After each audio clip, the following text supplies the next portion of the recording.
La psicología es la ciencia que estudia la mente y los procesos mentales, aquellos que no son observables de forma directa por el ser humano ni resultan fácilmente cuantificables. Podemos observar que una persona actúa de manera extrovertida, pero no resulta sencillo determinar en qué grado lo es.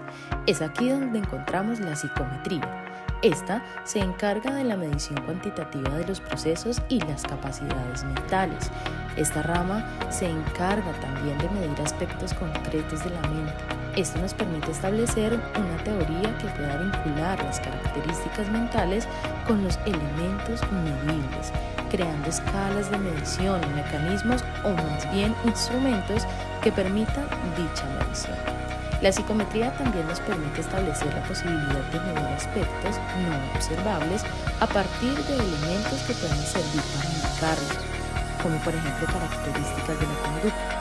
De ahí podemos medir aspectos como lo son habilidades, conocimientos, su estado de opinión, la actitud que presenta y también los rasgos de su personalidad e incluso sus capacidades mentales. A principios del siglo XX, Spearman propone una formulación matemática para estudiar las propiedades métricas de las puntuaciones que se asignan mediante test, para cuantificar el nivel de las personas en funciones psicológicas superiores. En la década de los 60 aparecen 2 libros donde se describen los primeros desarrollos de una nueva perspectiva en el estudio de los test, con la teoría de la respuesta al ítem, que pretenden resolver algunos de los problemas que plantea la teoría clásica de los test. Se necesita conocer las posibilidades de cada uno de los test, la información que aportan, cómo se interpretan las puntuaciones que proporcionan, en qué grado podemos fiarnos y para qué tipo de persona resulta apropiada su aplicación. La teoría de los test. Teoría clásica. Los test constituyen una tecnología más sofisticada que la que utilizan los psicólogos para ejercer la misma. Algunos psicólogos utilizan estos test más que otros psicólogos. La teoría clásica de los test no hay mucho que explicar, partiendo de que los autores antiguos que han enseñado sus trabajos, estudios, estadísticas y análisis se han considerado como la teoría clásica. A continuación diré algunos pioneros de esta teoría, como Spearman, de principios del siglo XX, lleva por lo tanto unos 100 años en el circuito. Se ha ganado por sus propios méritos el objetivo de la clásica. La teoría de respuesta de los ítems. La teoría de respuesta de los ítems nace con un complemento de la teoría de los test clásica. Podrían evaluar un mismo test, al igual que establecer una puntuación o una relevancia para cada uno de los ítems, lo cual a su vez nos podrían dar un resultado distinto por cada persona.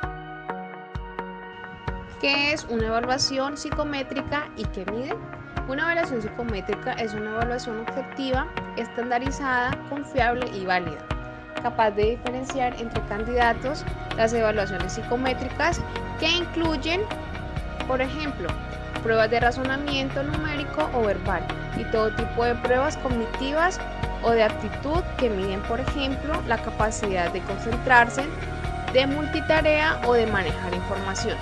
También incluyen simulaciones de trabajo como pruebas de juicio situacional, además de pruebas de personalidad que miden las características de un individuo para crear perfiles de personalidad.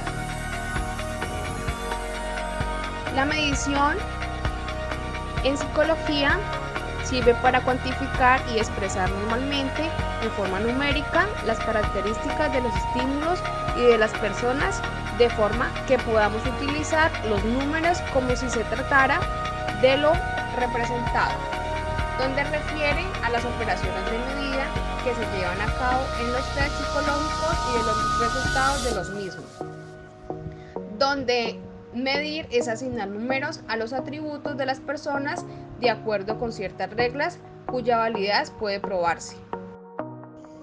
Redacción de ítems. Algunas de las recomendaciones generales en la redacción de ítems en pruebas de rendimiento óptimo son las siguientes. Hay 4 cosas que se deben evitar, que son los conocimientos excesivamente triviales, dar información irrelevante en el enunciado, dar indicios sobre la solución y evitar cuestiones sobre opiniones. También es importante tener en cuenta la simplicidad en el enunciado, que la idea principal del ítem debe estar en dicho enunciado.